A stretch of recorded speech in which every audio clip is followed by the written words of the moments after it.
Colton Underwood, a former bachelor, is welcoming a child with his partner via surrogacy. And oh my, the details of this journey that he has revealed are insane. We've got all of this and more on today's episode of Relatable.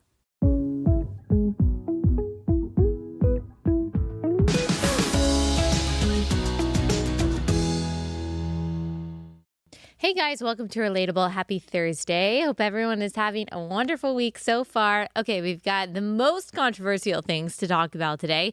Before we get into it, just a few announcements for you guys. The Share the Arrows event coming up on September 28th. The response has been absolutely amazing. This is an event for Christian women. We are coming together and we are going to be so edified and encouraged and empowered by some of the best and wisest and boldest Christian women teachers in the world. We've got Rosaria Butterfield, we've got Elisa Childers, we've got Abby Halberstad, we've got music by Grammy Award-winning artist Francesca Battistelli. This is going to be a time for you not only to sit under amazing teaching and encouragement, but also to meet like-minded Christian women. So often we feel like we're alone, like we're the only ones navigating the storm of this culture war, especially depending on where you live. You can feel like you have no community at all.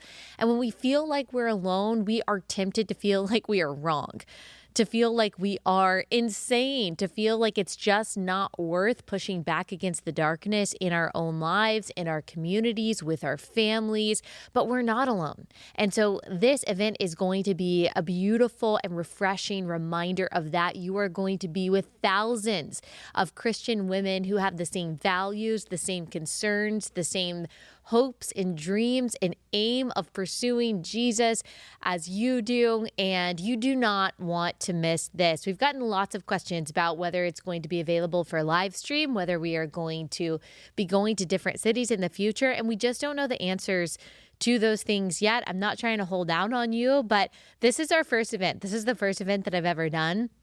So we are still figuring out what works and what's going to work. We didn't even know what the response would be. We have already far surpassed the goal that I wanted to reach ultimately in the number of ticket sales and the number of attendees. We reached that in like the first 48 hours. And so now that we see, wow, this is something that is so wanted and so needed, we are figuring out ways to accommodate this desire that you guys have to come together. But all that to say, this is the best guarantee that you have of attending this event is attending in person and also attending this inaugural event in Dallas, because we just don't know what the future holds and what our technical capabilities are. So if you go to sharethearrows.com, you can see all of the ticket options there. We would absolutely love to have you. Yes, you can come by yourself.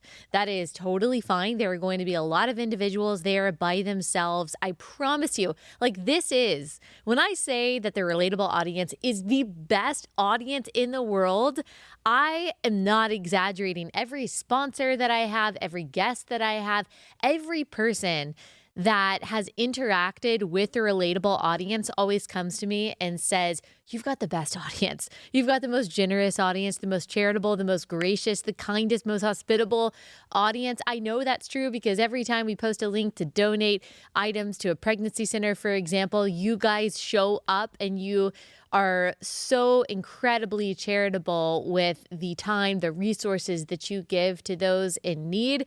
And so all that to say, if you come to this event by yourself, you are going to find fast friends. You are going to find people who will welcome you, who will link arms with you, who will share arrows with you. And so that's what this event is about. But also bring your family, bring your sisters, bring your friends, bring your mom. Bring all the related gals, potential related gals in your life. Bring your women's ministry at your church. Bring your fellow PTA members. Bring your mom friends at your kids' school. Bring everyone that you can. Bring your BSF group, Bible study, all that good stuff, because it's going to be amazing. And I really don't want anyone to miss out on this, especially in light of election season. every month we get closer to the election, we are going to feel like, oh my gosh, I just need to get with my people and make sure that I'm grounded and that like we're all on the same page, right? So that's what this is going to be, getting all on the same page, a call to arms, and just a reminder of what is important and just ensuring that we are solidified in what is good and right and true. So sharethearrows.com. I cannot wait to see you guys there. I, of course, will be speaking too. I didn't mention that. And there are also options on the website for meet and greet and breakfast and dinner and all of that. And so if you want to meet me, that's the best way to do that. Sign up for one of those options, sharethearrows.com. All right, just a couple other quick things before we get into all of this. Voddie Baucham, he is amazing. He was actually we were supposed to record an interview today. I've had him on the show several times. You guys love him so much, independent from this show, but as a guest on the show, and then also just who he is as an evangelist, as a teacher of the word, as an author. And but unfortunately his flight got delayed. But we are going to be at the same event this weekend. We're having a live conversation in Texas. You can go to, I think it's VoddieBaucham.org, but we're going to put the link in the description. It's on June 1st. Our live conversation will be at 6:30. So link in the description of this episode for tickets. And so he and I will be talking about all of the important things. And also, I just want to tell you about his book. It's Not Like Being Black, How Sexual Activists Hijacked the Civil Rights Movement. He addresses the dangerous alliance between gender ideology and the civil rights movement and shares why this is the latest threat to the church from social justice warriors. Yes, there's no greater messenger for this message than Voddie Baucham. That comes out on June 4th, so make sure that you go out and pre-order that right now. Okay, last thing before we get into all of it. Please, if you love this podcast, if it's meant anything to you, leave a review on Apple Podcasts. Leave a 5-star review. That would mean so much to us. It really helps out the show. All right, that's it. That's all the announcements. Let's get into this. Let's get into this crazy story that you guys have been asking me to talk about for so long, and I've been avoiding talking about it because I don't really want to give this whole thing airtime, but we have to. It just combines so many things that we discuss so often on this show, and that is Colton Underwood of the Bachelor fame starting a podcast called Daddyhood to chronicle his journey with his quote-unquote husband to obtaining a child through egg selling and surrogacy. And this is just another example of the glorification of commodifying children and commercializing women and their uteruses. And this is a person who also professes Christianity. And so here is just a little background about who he is before we get into some of the details of this, what I think is a very disturbing journey, and before we talk about why this all matters in so many different ways. Colton Underwood, as I said, he is a former Bachelor star. He is 32 years old, and his spouse, Jordan Brown, is 38. They are expecting their first baby, a boy, via surrogate in early October. Now, to rewind a little bit, you might remember Colton Underwood from The Bachelor. I do not watch The Bachelor. I watched a couple episodes of The Golden Bachelor, which I thought was interesting, but I have not watched The Bachelor since I think Juan Pablo's season in maybe like 2011. He ruined it for me. He was a horrible bachelor. Anyway, so I stopped watching it, which is good because it's pretty trashy television anyway. So he was on The Bachelor, though, a few years ago. And then in 2021, he kind of shocked the world when he said, yeah, I am now gay. Here is that one.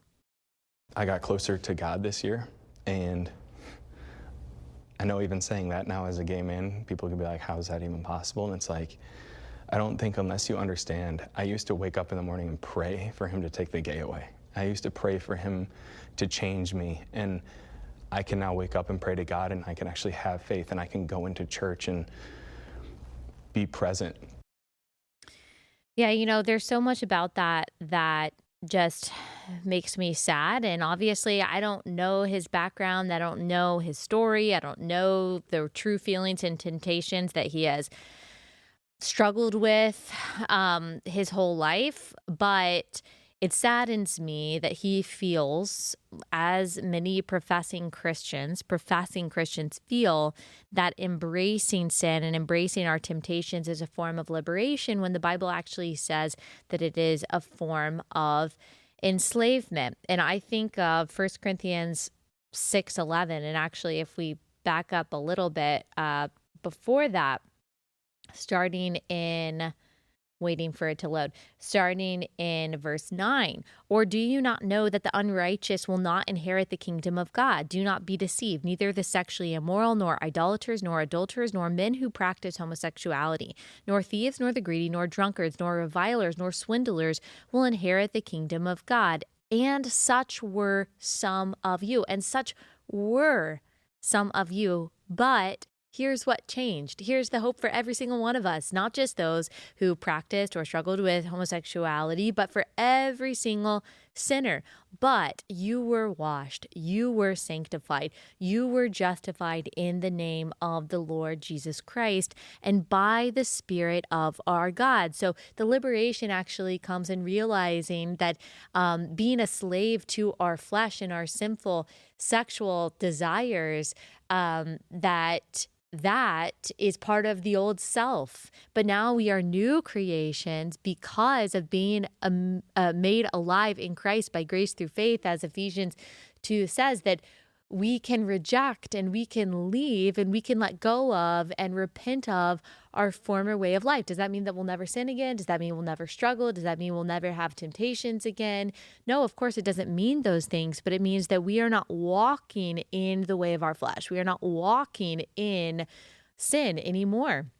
But the grace and the love of Christ motivates us to walk in a way that is holy. That is not just true of people who have homosexual desires. That is true of people who have all sinful desires, which is all of us. We are all called by the power of the Holy Spirit to walk in repentance. That is what true freedom and liberation is. Not just suppressing our conviction and pretending like you can wed Christianity with unrepentant sin, but repenting of that sin and walking with Christ, taking up our cross and following him. Rosaria Butterfield, Christopher Yuan, Beckett Cook, all people whose testimonies of leaving homosexuality for the gospel and for Christ are so empowering, so beautiful. So if you don't want to take it from me, someone who is not in this same position, go read their books, listen to their testimonies, see what Christ has done in their life, specifically when it comes to the homosexual desire and homosexual temptation. So that's a little bit of background on him. He's also had some legal issues with some very serious allegations of alleged behavior with his past girlfriends, some really disturbing stuff. We've actually already talked about that on the show, so you can go research that for yourself if you'd like to. That's not completely relevant to the conversation that we're having today about just how his confusion and deception about his identity is now having an impact on helpless children. And of course, that's always what happens when we normalize and celebrate and legalize sin.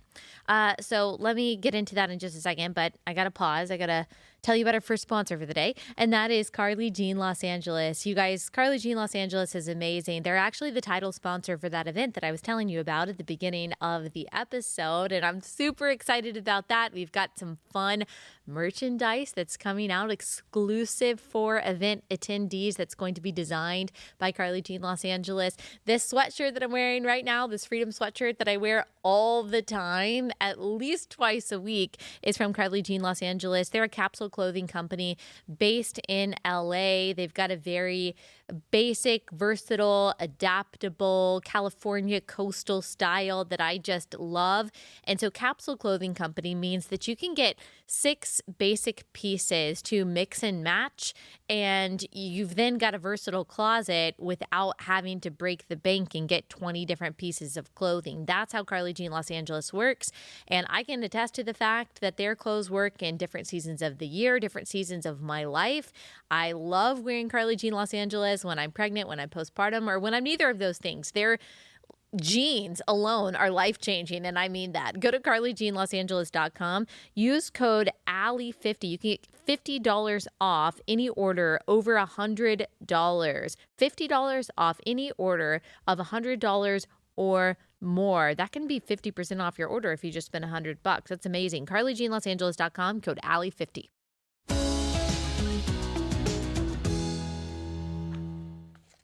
All right, this is according to today.com. This is the online news version of the Today Show. It says former Bachelor Colton Underwood has been pursuing Daddyhood, which happens to be the name of his podcast, for more than 2 years. And he and his husband, Jordan C. Brown, announced on Instagram that they will be welcoming a baby boy in the fall.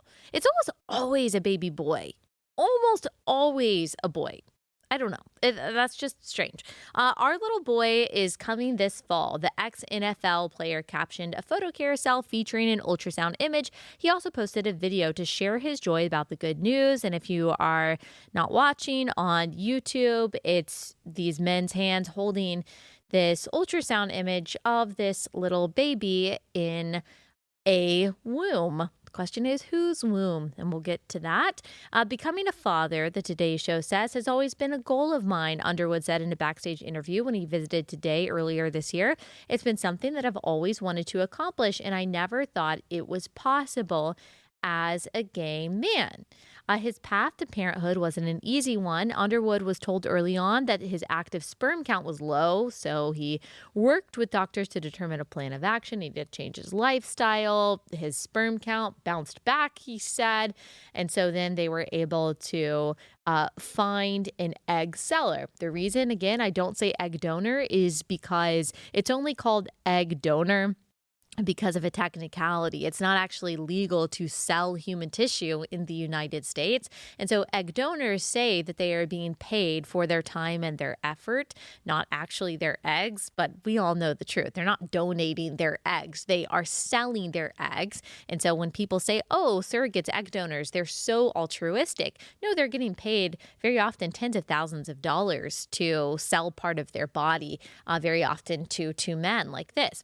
Underwood told Men's Health, we want somebody deep and cool. For the egg seller, I believe in nature versus nurture. So give us the basics and we can show this kid love. What? That doesn't even make any sense. I'm not sure that you actually believe in nature because you are denying that a child needs a mother. In the couple's first conversation with an egg donor, this is the language they used. They met virtually, and Brown and Underwood didn't use video or their real names. Underwood shared an elevator with his egg donor. He was heading to a routine physical, and she was there for testing prior to her egg retrieval. He said this was a bonding thing. They also mentioned that it was kind of like using a dating app, trying to find the right egg donor and trying to find the right surrogate. So that's disturbing in and of itself. We've seen several stories of men like Shane Dawson, that YouTuber, for example, saying that they look through catalogs. You look through catalogs, you find the person who you think is prettiest and who has the best genetic makeup in your opinion, and maybe who has an Ivy League degree, and you say, yes, I want that to be the mother of my child. That's not the language they use. They use language like egg donor because it's less intimate and you're just denying the biological reality that this woman is a mother. So they literally go through catalogs of women, not that different than prostitution, and they choose who is going to be the genetic mother, and they do a similar thing when they are picking the surrogate. They have spent $350,000 on their fertility team. So that's the surrogate, the egg seller, also the medical team that had to do all of this. And so there's a lot that's involved. Of course, there's IVF that is involved in this process. Well, there's the egg retrieval first from the so-called egg donor. And then there's the IVF process where they are using the sperm from these two men and they are mixing it together with the eggs that were retrieved. They're creating embryos out of that genetic material, and then they are implanting the embryo that is created, that is selected into a different woman, and that is the surrogate, and she has to take hormones herself to prepare her body for this foreign entity that is going into her uterus. That's very dangerous for the embryo, by the way. It can also be very dangerous health-wise for the surrogate because this is a very unnatural process and it can be mismatched. The woman's body can reject this little embryo, but again, we're just saying, oh, whatever, as long as the parents want a child, that's all ethically fine. And so this embryo is implanted, and if all goes well, quote unquote, this woman becomes pregnant, and the baby grows. And we'll talk a little bit more about what happens from there. But first, I want to talk more about their specific process and what happened with the egg retrieval. So here's what today.com says, and they actually use the wrong language, and so I'm going to correct them. This just goes to show how little the mainstream knows about the surrogacy process. It says Underwood and Brown divided their sperm between the surrogate's 22 eggs. It's not the surrogate's eggs. That's illegal. That can't happen. It's the egg seller is one woman, the surrogate is another woman. So it's not the surrogate's 22 eggs. Why do they have to be legally separate? So that neither woman can claim motherhood, so that neither woman can say that they are bonded to this child. Even the law recognizes that there is this strong, fierce biological bond between the mom and a child, and that could cause all kinds of problems when that child is then taken away. And so the surrogate has no genetic claim to this child. The egg seller doesn't care because she doesn't even know who these people are. She didn't feel that child grow in her womb, and so it just makes it easier for everyone except for the baby, who will never know his biological mom and also is immediately ripped away from the only body, the only woman, the only home he has ever known immediately at birth. Again, treating a child much worse than we treat puppies and kittens in the United States, who legally we have to keep with their mother for 6 to 12 weeks after birth. But for human babies, we say no, you don't get that skin-to-skin bonding with the heartbeat, the warmth, the smell, the feel of the woman that you know. You don't get the milk that you instinctively are longing for. You don't get that experience right after birth that regulates their temperature, that regulates the baby's heart rate, that regulates the breathing, that emotional, physiological attachment that is so necessary for the health and the safety of babies at birth. No, surrogate baby, you don't get that because your two gay dads wanted to have a child in this way. So this baby gets robbed of all of those things that we are told, those of us who are biological moms, we are told that that skin to skin, that bonding is so important after birth. And the entire medical team will bend over backwards to make sure that that baby is placed on the mom's chest immediately after the C-section or immediately after the biological or the vaginal birth, because everyone knows how important that is. Babies of surrogates get denied that. They get denied that purposely. And again, how is this different than babies who are put up for adoption, who also don't get that after birth? One, that is still trauma, that is still separation.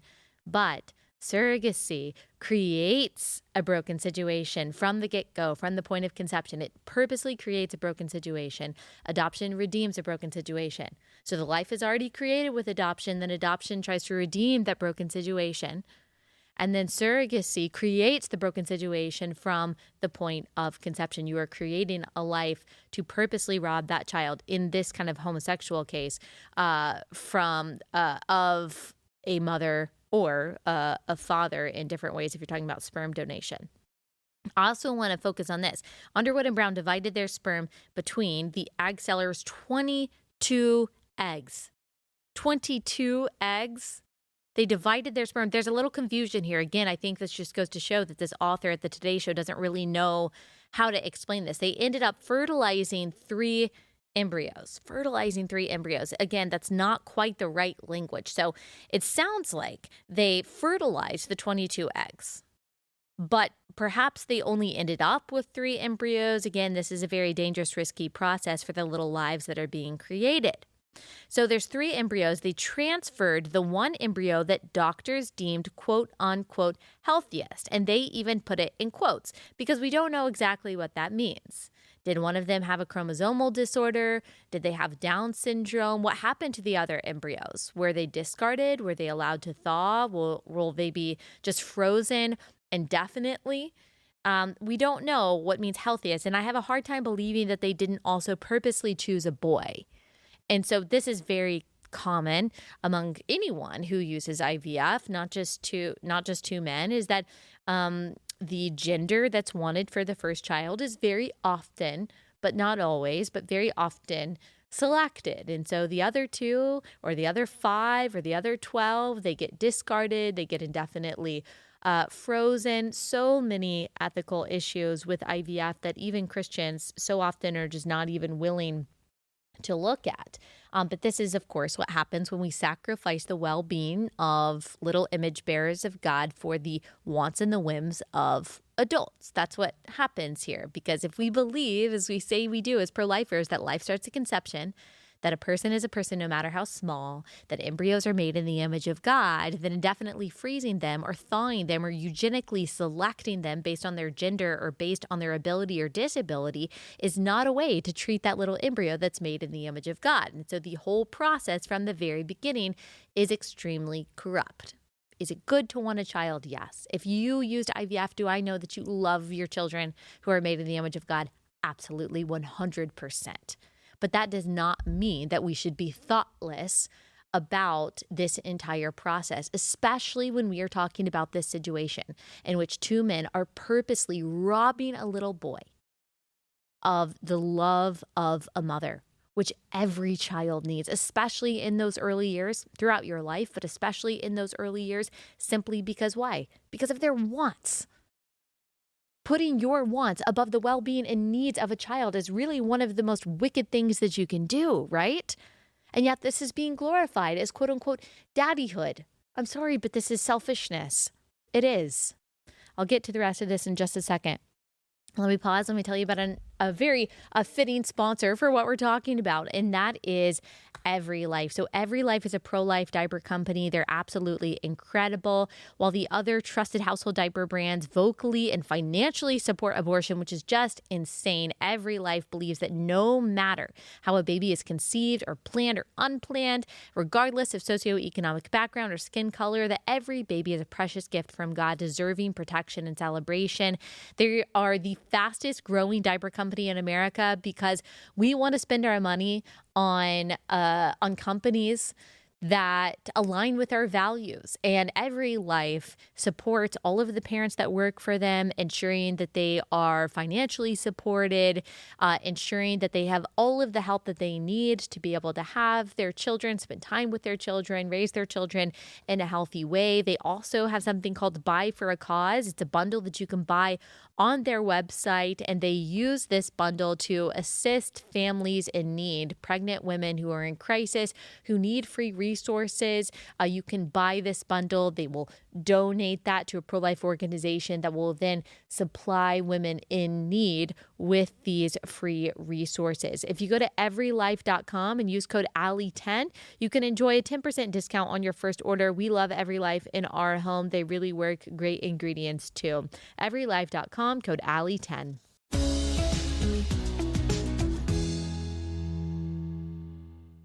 All of us who are moms, we remember that moment when we met our child earthside for the first time. And this is true whether you're an adoptive mom or whether you are a birth mom, a biological mom. But because I haven't adopted any children yet, the only experience I have is when I birthed my children and they placed that baby on my chest. And it is the most natural and simultaneously surreal moment of your life. And I've told this story before, but I mean, there are millions and millions of stories like this. There are millions of videos like this, some of which we've played on this show before, when you see the moment that a baby gets to meet his or her mom. But with my first, I had a C-section and she had some breathing problems. She had she needed to get her oxygen levels up, and I had to beg, laying there on the operating table as they are stitching me back up, and they're about to wheel me back up, and they're going to take her into the NICU. I said, please, can you just put her on my chest? Can I please just hold her before you do that? And so they said, okay, while we wheel you up, it clearly wasn't too much of an emergent situation, but it just wasn't quite where they wanted it. While we wheel you up, we'll let you hold her for just a couple minutes. And so they placed her on my chest. Of course, she immediately stops crying. And then when we get up to the postpartum room, they take her and they put her on the little bed that measures her oxygen levels. And they said, oh, never mind. The guy had just come in there wheeling in the bassinet that he was going to put her in to wheel her into the NICU. And he turned right back around and left because her oxygen levels then were perfect. What did she need in that moment? She needed her mom.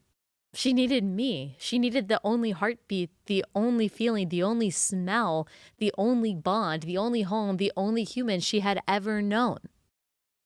That's what all babies need at birth, whether their oxygen levels are off or not. And that's not to say that there never is a need for medical intervention. Of course there is. But babies need their moms. There is so much there emotionally, spiritually, physically that is necessary in that bond. And again, this kind of situation of baby buying and the renting of wombs in order to create a child is purposely taking away that necessary bond. And we're just hoping that everything is fine. We're just hoping because the child doesn't have any power. He can't articulate his needs. He can't verbalize what he wants, what he craves, what he instinctively longs for in that moment, that everything is going to be fine. And he maybe throughout his life will have a hard time understanding that. He might never be able to articulate why something has always felt like it's missing. And there may be a sense of guilt there because I'm sure he will love both of the men who raise him. I'm sure they're nice people. And he might not ever be able to say, yeah, it would have been awesome to know where else I come from. It would have been awesome to know where I got my nose, where I got my, affinity for math or whatever it is. It would have been great to know that. It would have been great to have the love and the bond of a mother as a baby. He may never be able to say that. And because of that, we just assume that everything's fine. And these are, again, the same people that say to trust the science. I'm not talking about Colton Underwood. I don't know if he's ever said that. But these are the same kinds of people, progressives, who say, oh, we got to trust the science. Well, the science tells us that in order for anybody on earth to exist, we need male and female. Every single person on earth has a mom and a dad. Science tells us that. So you're telling me that in this case, this existential case of creating human life, that the science tells us nothing about what human beings need, not just to exist, but to thrive? Well, that seems like a very anti-science position, but that is, of course, because technology can tell us what we can do. It can't tell us what we should do. Science can't answer moral questions for us. And when we are our own gods, when we reject the authority of God, when we worship the God of self, we will bend even science and biological truth to fit what we want. Of course, we see that with gender ideology. And we see that with the so-called marriage between two men or two women. It's the same math, as we've said many times. Love is love and trans women are women. It's the same kind of circular logic. You're not defining any of those things, so they become whatever you want them to be. We lose sight of reality. We lose sight of biological truth because the marriage and the parenting of two men or two women is denying the differences between male and female just as much as gender ideology is. You're saying that men and women are interchangeable. You're saying there's no important difference between male and female, mom and dad, in the same way that a gender ideologue would say that a man can become a woman because the two are interchangeable. So that's why I'm just not down with the form of conservatism that's like, yeah, trans women are women is too far. That doesn't make any sense, but love is love. LGB without the T, it's all the same math. It's all the same math. It's all denying the important distinctions between men and women, and they both end up harming children. In this case, of course, it is, again, robbing a child of his mother or father. And as we talked about, we'll link this description in the episode because my mom said, oh my gosh, that was actually the most disturbing episode that you've ever done. And I was like, really? We've done a lot of disturbing episodes, but it's so important. It was the episode where we talked about, I think it was the Mother's Day episode. It was the episode where we talked about how there is so much information online, so much evidence online of nannies, whether they're on Reddit or different kinds of chat rooms, and even gay couples that are writing articles about this, where the child, if they are raised by two moms, or the child, if they're raised by two dads, at some point in their young life, they are coming forward and saying, well, who's my mom? Or who's my dad? Or I want a mom, or I want a dad. And the Washington Post had the audacity on Mother's Day to publish this op-ed by this gay man who said, oh, our toddler child calls one of us mommy because she said she wants a mom. And we think that it's probably a result of the bigotry of our society, but we're just going to go with it at the time, or we're going to go with it for the time being. And that is, of course, because children need a mom and a dad. They know that they need a mom and a dad. And I do mourn over celebrity couples normalizing and glorifying forced fatherlessness and forced motherlessness. Colton goes on to say, I guess on a podcast, he says family building isn't always black and white. And he's talking about the surrogacy process. So knowing that there's a percentage of loss and knowing that there's a percentage of complications that can happen is scary. Is it scary for you, or is it scary for the baby that could die as a result of that? What he's talking about is that in egg selling and surrogacy situations, the rate of complications, the rate of loss, they're much higher. They're much higher in these cases than they are in just natural pregnancies because, again, this is a body carrying a baby that is not biologically theirs.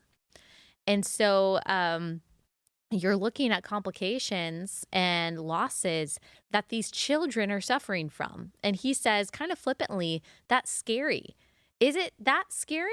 Because you are saying, well, it's worth the sacrifice of this child's health in order to obtain this child.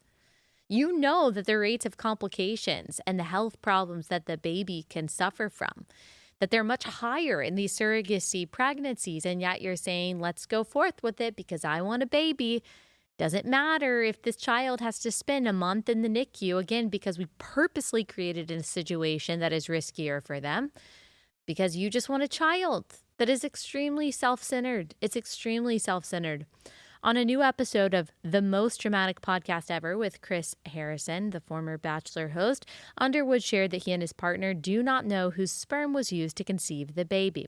We told our doctor to put the healthiest embryo in, and then for the next one, switch the genetics. Ugh, this is so dystopian, so Brave New World. I have a good chance we're going to be able to tell, but we sort of did that to protect ourselves. I didn't want people coming up on the streets and being like, whose is it? And we look at each other like it's our kid and our baby, but it's not. It's not. It's actually not. It is going to be genetically one of yours.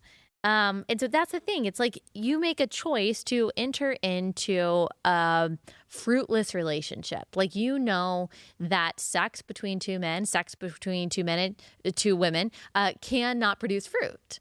And you want to try to somehow skirt that reality by buying the genetic material from one woman, renting the womb of another woman and saying it's our baby. Well, that's just not how it works. You made your choices. You decided that that kind of relationship that cannot produce natural children is more important to you than having natural children. And the consequences of that is that it can't be both of your children. The couple has said that whoever is not the biological father of this child will go through the process again for their second child. And of course, this is all just very sad. Now, this child, of course, is made in God's image, and I hope that this child has a wonderful life and that they know that they are created by God, loved by God. I pray that this child would know Christ. We had Ross Johnston here on this on this couch, and it was one of the most popular episodes that we did. He was raised by two women who used a sperm donor to create him. And he became a Christian when he was a teenager, and he got to know his true father. But he talks about the effects of father loss that he had to go through, and I'm sure ramifications that he is still dealing with to this day.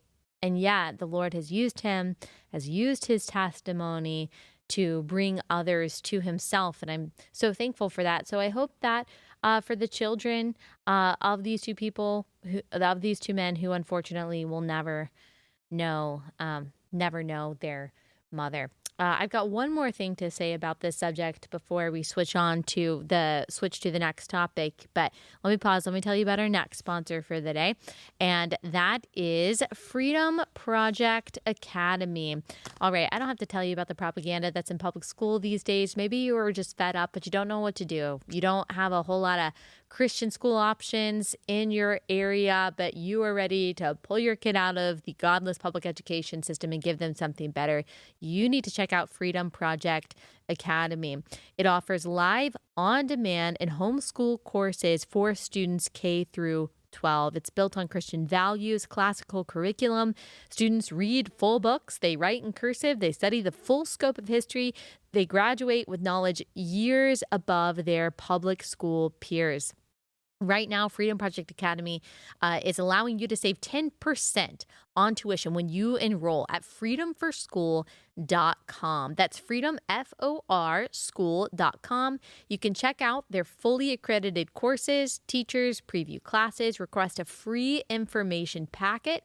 Just go to freedomforschool.com.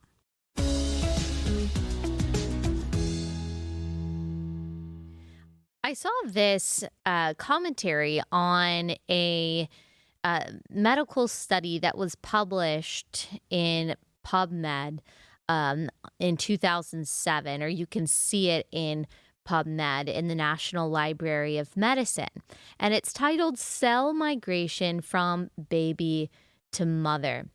And Nargis Kizilbash, I think that's how you pronounce her name. This is her commentary on that study that found that there are cells that migrate from the baby in the womb to the mother and then back to the baby. And just listen to the incredible effect and relationship of the baby and the mom. During pregnancy, some baby cells migrate into the mother's bloodstream and then return to the child. It's called mother-fetal microchimerism. For 41 weeks, the cells mix and circulate back and forth, and after the baby is born, many of these cells remain in the mother's body, leaving a permanent imprint in the tissues, bones, brain, and skin of the baby to the mother, and they often remain there for decades. Every other child a mother has will leave a similar imprint on her body. Even if a pregnancy doesn't end, or if you have an abortion, these cells still migrate into the bloodstream. Research has shown that if a mother's heart is injured, fetal cells will rush to the injury site and transform into different types of cells that specialize in repairing the heart. The child helps the mother repair, while the mother builds the child. This is often the reason why some diseases fade away during pregnancy. It's amazing how the mother's body protects the baby at all costs, and the baby protects and rebuilds the mother in return, so they can safely develop and survive.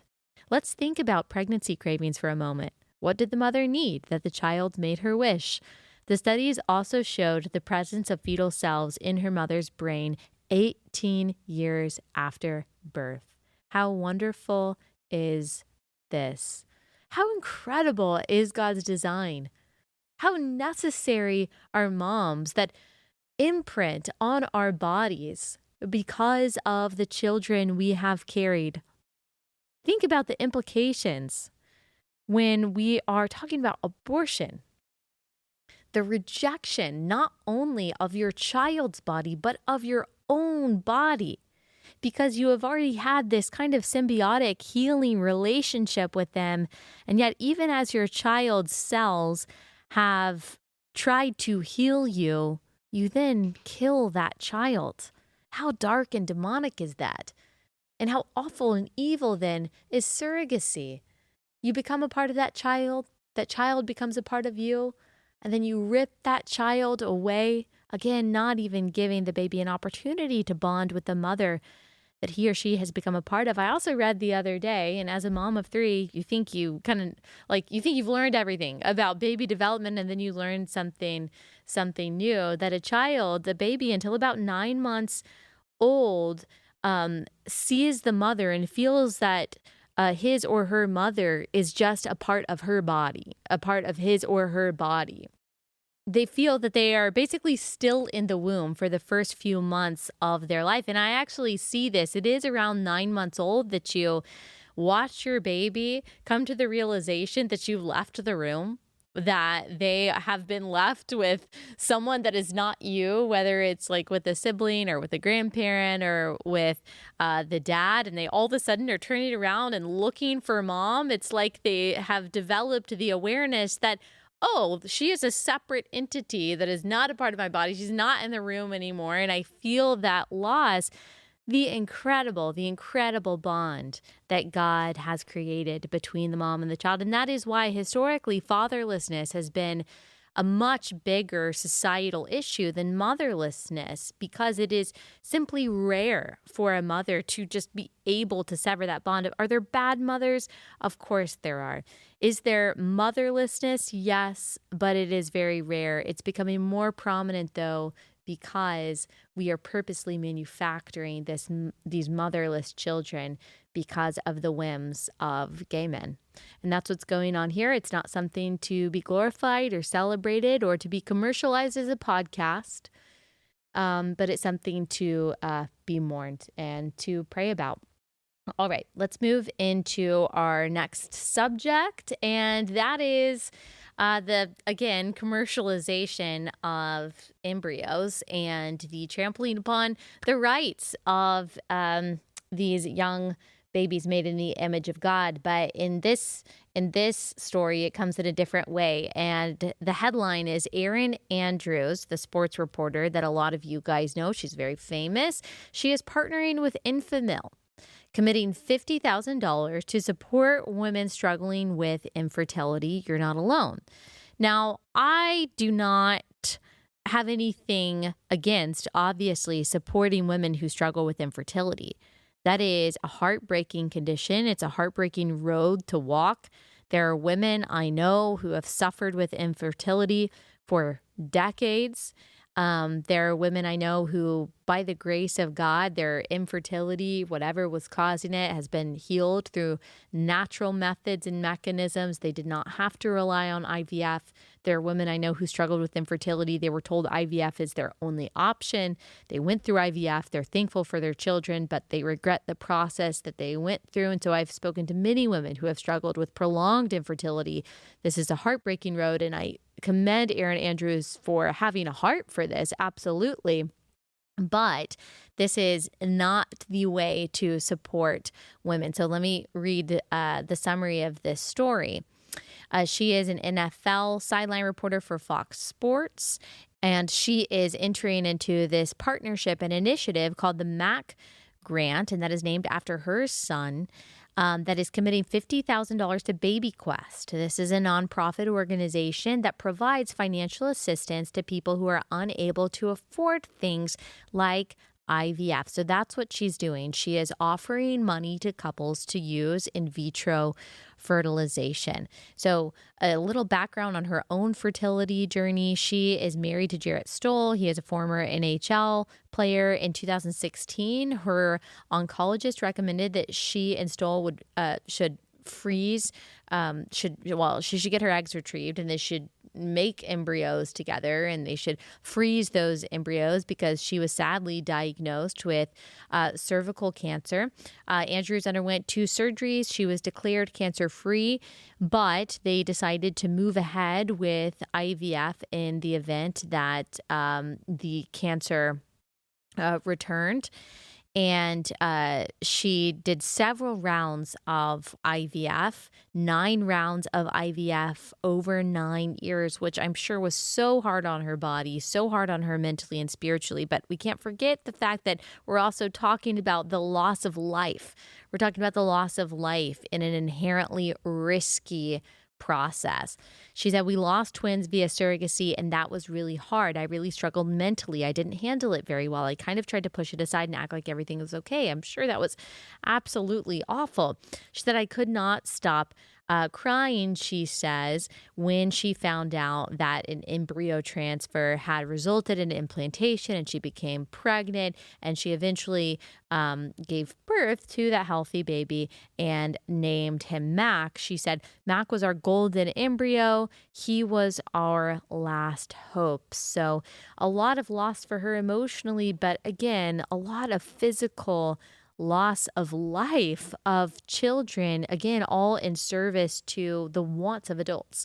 Good wants, good wants to want a child, but doesn't justify this approach to creating life. And so now she is partnering with a company that is making it easier for people to create lots of embryos, to eugenically select quote unquote healthy embryos, to freeze embryos indefinitely. We right now have over 1 million embryos on ice in the United States, which is just crazy. There's so many quandaries that this can put people in. I've heard from many of you who are in one of these quandaries. You realize now that it was wrong to go through IVF, and you have embryos left on ice. You have, say, 2 to 5 embryos that you created with your husband, and you can't have any more children physically because of health complications or whatever it is. Your body has just been through too much, and so you don't know what to do. You pay the freezer fee every month to keep these babies alive. You feel bad doing that.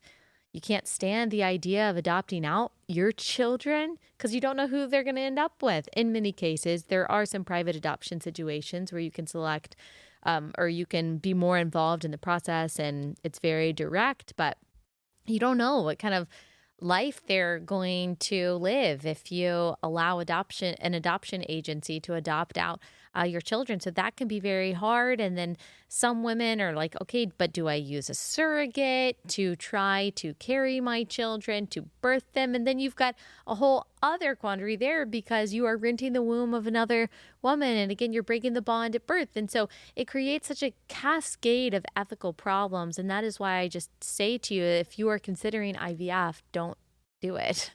Just don't. And I have a wonderful listener who I got to meet a few weeks ago who talked about how her and her husband decided against IVF after years of infertility, in part because of information that she heard on the show. All glory to God for that. And they just welcomed a beautiful baby boy via adoption. And wow, that kid has just hit the jackpot because he has now wonderful, caring, loving Christian parents who get to raise him.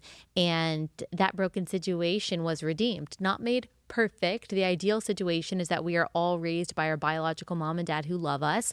But the next best option is adoption. And she got to play a part in that, which is a beautiful earthly reflection of the gospel that we Gentiles were grafted in. We were adopted by a father, and adoption here on earth is a wonderful reflection of that spiritual eternal reality for the Christian, unlike IVF and the whole reproductive technology profit-driven industry. We've talked about the bioethics of IVF in the past, but just a reminder that IVF has an overall success rate of only 23%. The ratio of cycles to live births, 23% success rate for IVF only refers to the number of IVF cycles and not to the number of embryos created in each cycle. There's no broad recommendations or laws that dictate the number of embryos created in an average IVF cycle, nor are there any laws that require clinics to report how many they create. That is not true throughout the world. America's the wild, wild west of reproductive technology.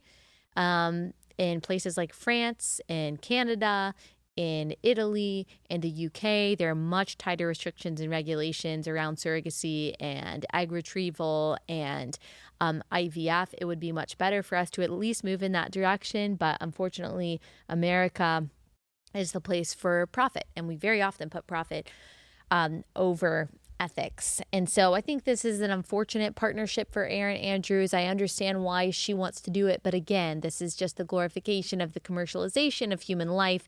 Technology, as we've often said, when it takes us from what is natural to what is possible, Christians have the obligation to ask, but is this moral?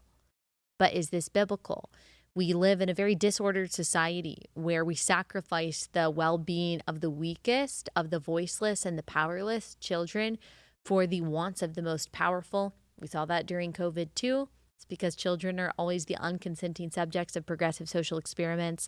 Reproductive technology is another example of that. And we just need to catch up. Christians, evangelicals, we got to catch up on this issue. These little baby lives matter. They matter just as much as the babies in the womb who are being considered for abortion. How we treat the most vulnerable among us matters, and Christians have to be a champion of the most vulnerable, as we have since our inception. We can't turn a blind eye to this just because it is uncomfortable. And again, please don't interpret this as hate for anyone who has gone through these reproductive technologies.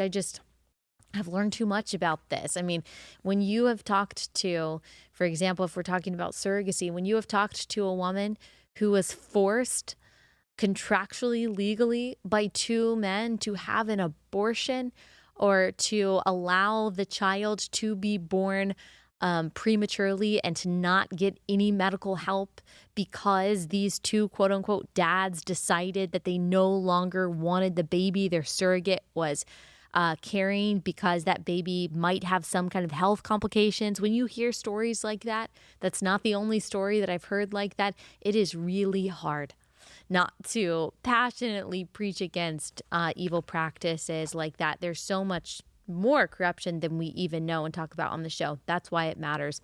All right. Our last sponsor for the day before we close out, that's America's Christian Credit Union. There used to be a time when financial institutions had respect for their customers' values when they shared in helping build and maintain our communities. That's just not true anymore. Unfortunately, we see the prospect of debanking on the horizon for all of us who have these controversial opinions that are in line with conservatism or Christianity. We've seen these examples of debanking over the past few years. Banks refuse to work with people who don't align with them. That's a really scary prospect. You just want to make sure that your money is secure. And the best way to ensure that is to work with people who share your values and have respect for what you do and what you believe in. That's America's Christian Credit Union. Families, ministries, businesses across the country have ditched the big banks. They've chosen ACCU as their trusted financial partner instead. Find America's Christian Credit Union online at americaschristiancu.com/switch. America's Christian Credit Union is federally insured by the National Credit Union Administration.